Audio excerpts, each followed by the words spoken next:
Hey ladies, so Misty asked a great question. How do you tone your arms? You want some tone in her arms. I will say this, I'm going to make an assumption here that most women who come to me asking to tone their arms, what they really want is they want to get rid of that skin that's hanging down here, okay? Unfortunately, you may not be able to get rid of all of it. I can show you how to build up the muscle underneath as much as possible so that you stretch it as much as possible. But at the end of the day, if it's really important to you to get rid of that skin, it might require surgery. I don't personally know of any lotions, potions, creams, or pills, medication, or supplement of any kind that tightens skin. I know there's several manufacturers who have some that claim to do that. I haven't come across any research supporting any of it, but then again, I haven't searched probably in 5 or 6 months, so there may be something out there now. And by the way, I know that Teresa is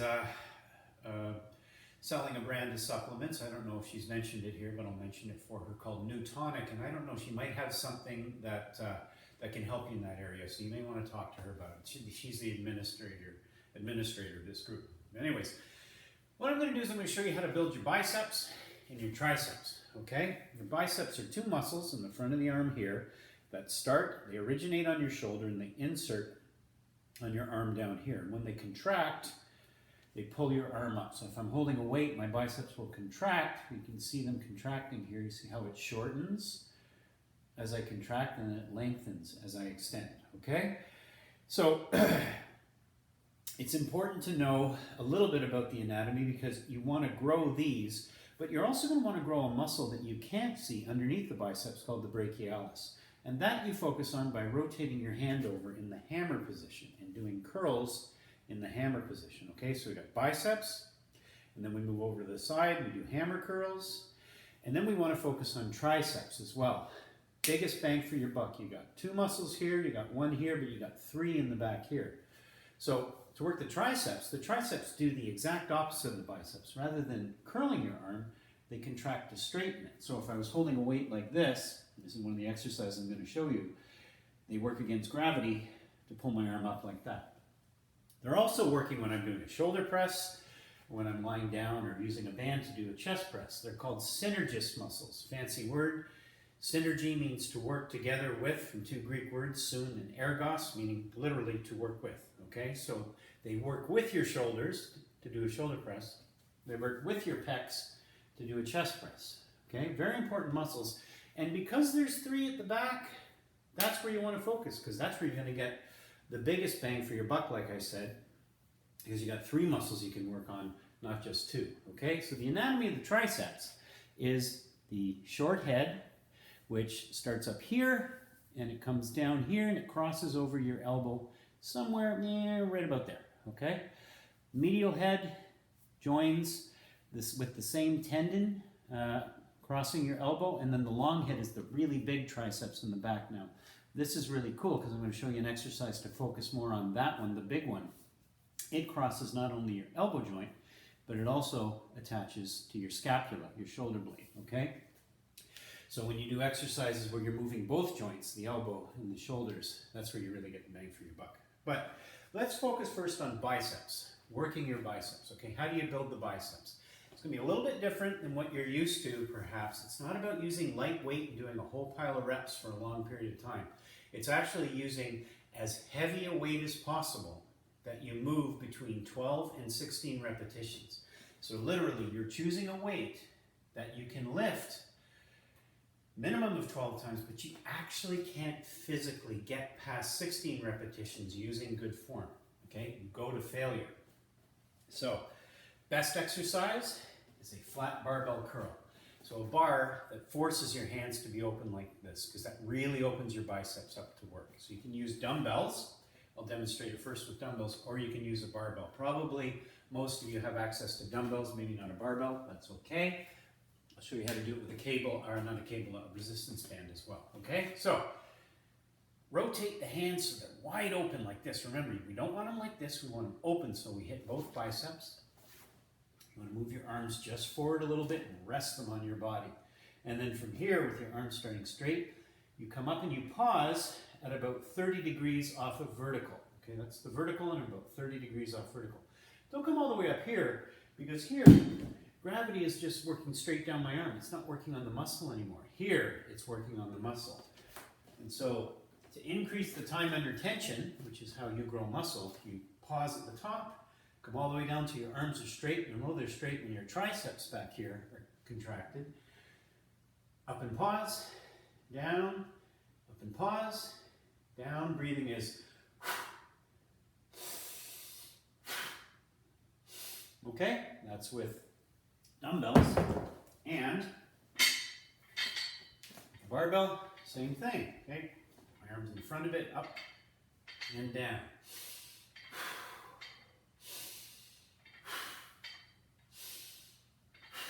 Okay, great exercises for the biceps. If you don't have any dumbbells or you don't have a barbell, you're going to want to use a band. And again, remember, you're going to have to choose a piece of equipment that stops you at 16 repetitions, okay? A band is cool because you can stand on it with one foot and do curls, right? You can make it harder by standing on it with both feet and reducing the length of the band available to you, okay? So now it's harder. But remember, you don't want to have a band that's so gentle that you can just keep doing rep after rep after rep. You want one that is literally going to stop you. You can't get a 17th rep, okay? So 3 pieces of equipment, 3 ways of working the biceps. One more thing you can do is you can combine a rowing motion. So some of you might have an exercise in your programs where you're rowing like this. You can combine working your biceps with a rowing motion by using dumbbells, for example, and turning your hands out, okay? This focuses a lot on the biceps as well as the lats, rhomboids and trapezius, okay? Same thing with the barbell. Maybe you can take a bit of a wider grip and using a curl grip, okay? That's a way of hitting your biceps a little more when you're doing a rowing exercise, okay? So good exercises for the biceps. Now the triceps, which is where I said the real money is, right? Working the triceps. And what we're going to do first is I'm going to show you how to do an exercise with the band, okay? So hopefully you have a band and you have something that you can wrap it around. And hopefully it's a light enough band that if you double it up and hold on to both handles, so I'm putting the handles together and grabbing it with one hand, it won't be too heavy, too hard to do. What I'm going to do here is I'm going to start by raising my upper arm, so my arm is parallel with the ground, and I'm just going to extend back. Remember, the triceps straighten the arm, right? I can actually feel this one really, really well. You want to start not with it being loose, but with a bit of tension on it, okay? And out. Okay, that's one exercise you can do for the triceps.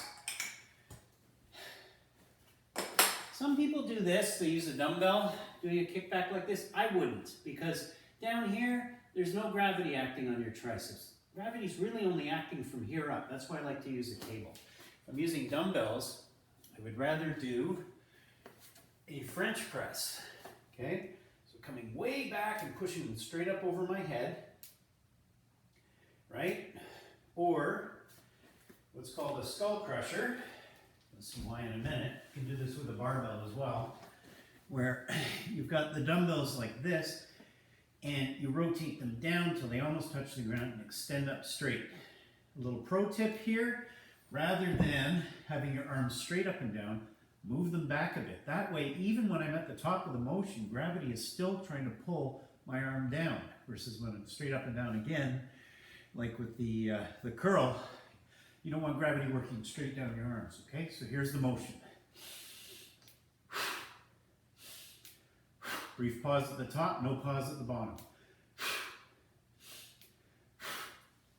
You do it with one.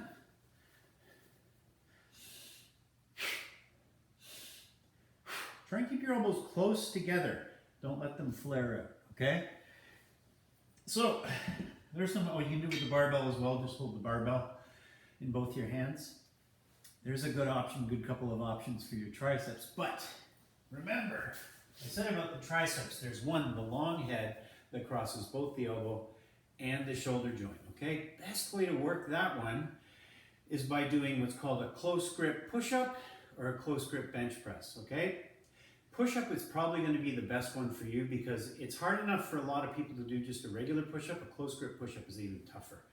So a regular push-up is where your hands are outside your shoulders like this, and whether you're doing them on your knees or you're lying across a bench or on a stability ball or you're on your toes doing them, your hands are here, you push up, down, and your elbows are coming out to the sides, okay?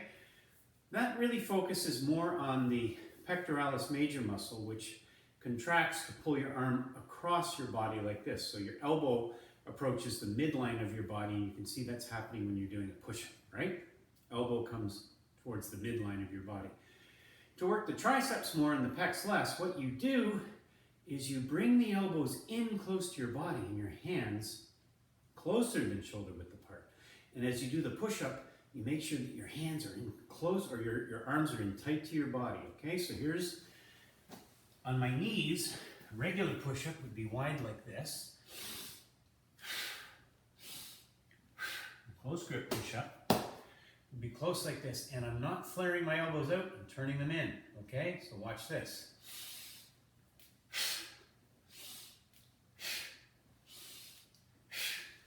If it's too hard for you to do on your knees, because it is a hard motion, it's harder than a regular push-up, then I'm going to invite you to lie over a bench, or even do it over an ottoman, or a yoga / stability ball like this, okay? So the further back I roll, the easier it is.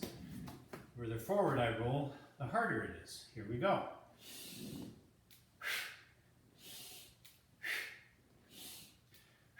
Okay, so that is a real winner for the long head of your triceps. It works all your triceps, but because you're moving across the shoulder joint, remember the long head crosses the elbow and the shoulder joint, because you're moving across both, you're really focusing a little more on that head, okay? Just really quick, you may do a chest press on the ground with dumbbells. That may be part of one of your routines. To do a close grip, you just rotate your hands so they're facing each other. Keep your elbows close to your body.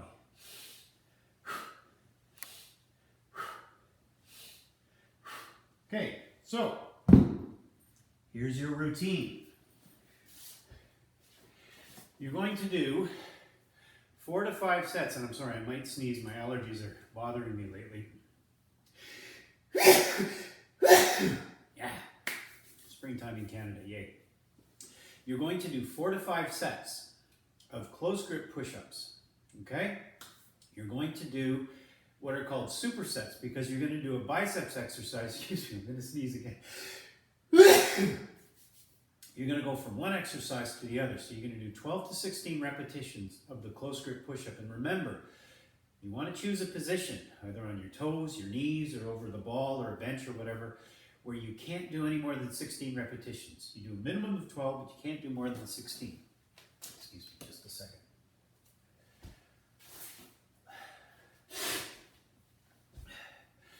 And then immediately after that, you're going to either grab dumbbells or a barbell.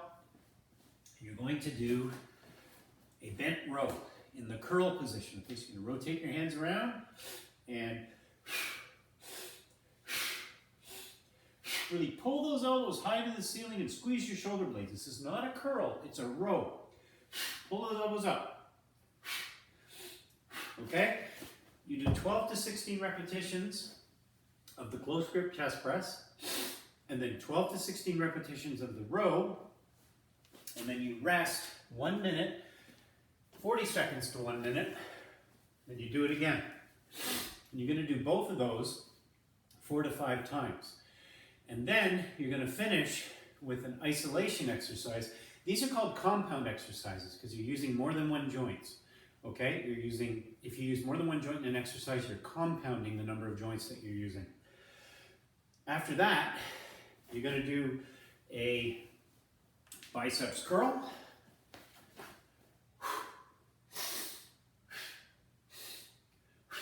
(12 to 16 repetitions). And then immediately you're going to go into, let's say, either a French press, which you can do sitting down, by the way, or probably even better, a skull crusher. And remember, in all your exercises, you're going to do 12 to 16 repetitions, 4 to 5 sets, and you're going to choose a weight that does not allow you to do more than 16 repetitions. What we're trying to do here is build muscle. Try and stick to the rest periods that I'm suggesting. Short rest periods with a lot of reps and as much weight as you can possibly use. That's all based on science of building muscle. And the reason why you want to build muscle is because you want to tighten the skin as much as possible. I can promise you, unless you suffer from a condition like polycystic ovarian syndrome, and some of you ladies might, chances are you're not going to be able to put on a whole pile of muscle, and that's probably a good thing. Now, for some of you who do suffer from something like polycystic ovarian syndrome and may have more testosterone than the average woman, you're going to want to watch how much of this you do. You may want to do only 2 workouts a week instead of 3, okay? Just watch how much muscle you're building, and if you're unhappy with the quantity of it, you just tone it down a bit, okay? You could do fewer sets. You could do 3 sets instead of 4 to 5. You could do fewer repetitions, like 10 to 14 or 8 to 12 instead of 12 to 16, right? Dial it in to find what's right for you. So remember, your routine, 4 to 5 sets, 12 to 16 repetitions, close grip chest press, and a dumbbell or a barbell, not a curl, a row. You do one, then the other, then you rest for about 40 seconds, you do it again. You do that a total of 4 to 5 times, and then you go right into doing a curl. Again, 12 to 16 repetitions with either a French press or more ideally a skull crusher on the ground, 12 to 16 repetitions. And again, you do one, then the other, you rest for 40 seconds, and do that 4 to 5 times. Okay, there's your workout, 2 times to 3 times a week. That is going to give you at least some muscle growth. And oh, by the way, this is really key, make sure you're eating enough protein. Sometimes some of my female clients have trouble ingesting protein, and that's just a biological thing. Women are more geared to eat carbs versus protein, and that's because your body naturally wants the excess fat for the baby, right? Whereas men want more protein because we're designed to have more muscle, being the workers, and then, you know, all that old caveman stuff doesn't really apply anymore. But what I'm saying to you is make sure that you're getting protein at every meal. If you're not eating enough protein, all this work is going to do 2 things, right? You're not going to build muscle. You're going to find yourself very exhausted because your body is not going to have the protein it needs to replenish. What happens when you're in the gym is you break down muscle, okay? Tiny little micro tears in your muscle. You break it down, and then you need the protein, the amino acids, in order to repair it. If it's not there, you just get really fatigued and tired because your body's saying, hey, you're not feeding us enough. We're not going to let you go back in there and do more of those kind of workouts because, man, oh man, we're losing too much muscle. It's a survival thing. Your body thinks you're trying to kill it. So eat enough protein, okay? And don't be afraid of carbohydrate. You're going to need a little bit of carbohydrate, perhaps. Some of you not, but some of you might need a little bit extra carbohydrate if you up your working out like this, okay? Message in the comments below. Reach out if you have any questions. I hope this has helped.